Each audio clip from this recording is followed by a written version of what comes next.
Hello everyone, today we'll be doing a fresh take on a fundamental part of color grading, which is split toning and curves. So for this we'll be using a special DCTL. I'll leave a link down below which you can download and drag into your LUTs folder. So now here in my project we have a couple of basic nodes set up. On this one we have a CST taking it from a log to Rec 709, which converts it, and we have a white balance and exposure node. We'll quickly adjust the white balance and exposure to a liking.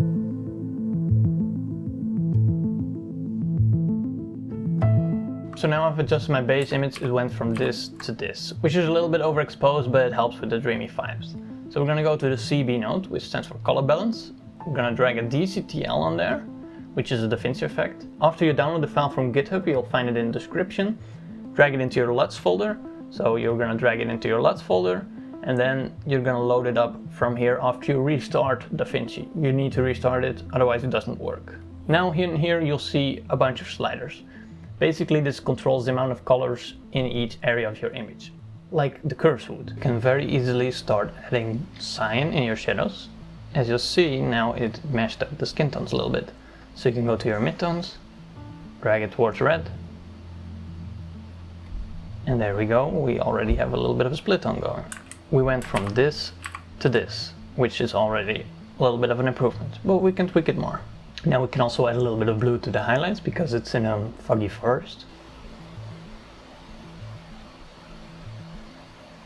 Maybe not too much. And I like it over there. So now we can just play a little bit with the sliders to see what happens to the image. For example, with the low magenta or high magenta. This is supposed to say high magenta, but it says low right now because of a coding issue, I assume.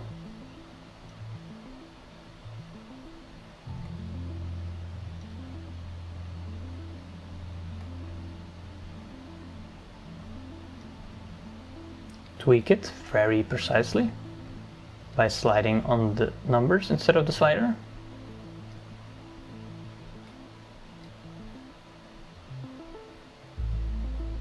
I'm gonna turn that up a little bit. And we went from this to this, which is already starting to look like a slight look, as you can see. The main thing still is the skin tones and getting those right, which is obviously more of a complex task than just putting some sliders around. So we're going to keep going and put a little bit more yellow into them.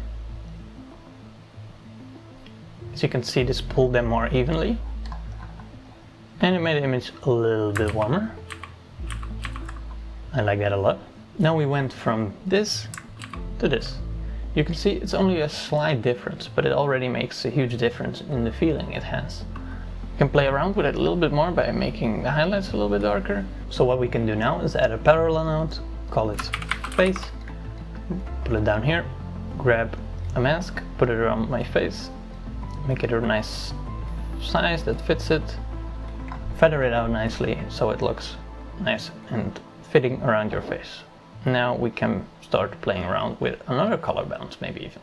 You can put a color balance in here, and then you can, for example, make the lows a little bit more red, since your face became a little bit blue after you put on the original color balance. I like to use color balance instead of curves because it's more intuitive. Also, I prefer the cyan, magenta and yellow, blue, green and red option over just grabbing the curves and using red, green and blue. Maybe we can also lighten up the skin a little bit by grabbing the gamma and pulling it up a little bit, not too much because it becomes very obvious where the mask is if you do feather it out a little bit more. And now we have before and after of the face, which obviously, you know, becomes very dull if you turn it off and turn it on again. You need to track this if you want to put the full shot, but for now this is fine for me. Now we can also add another mask, add a parallel, call this background. Very long name, you can also just call it BG for background. And then we're gonna make an elongated mask around me, feather it out. I prefer doing this than over an actual perfectly fitting mask that you need to track in and stuff. I just want a general vignetting coming in from the sides a little bit. So we're gonna grab this, we're gonna grab the gamma, turn down a bit. I forgot to invert the mask. Then we're gonna grab the gamma again, and you see how it becomes a bit darker. We can feather it out a little bit more. And now we went from this to this, which is obviously a little bit nicer.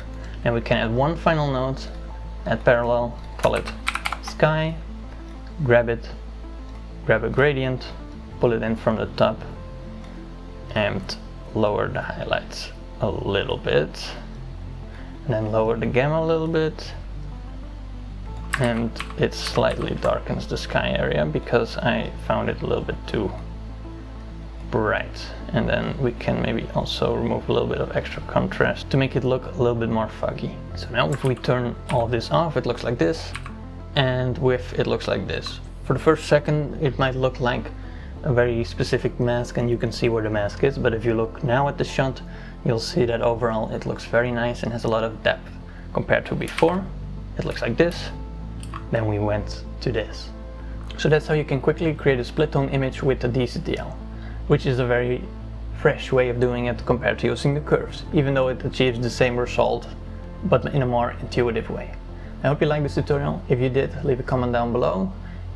If you have suggestions for new videos, let me know, and I'll catch you in the next one.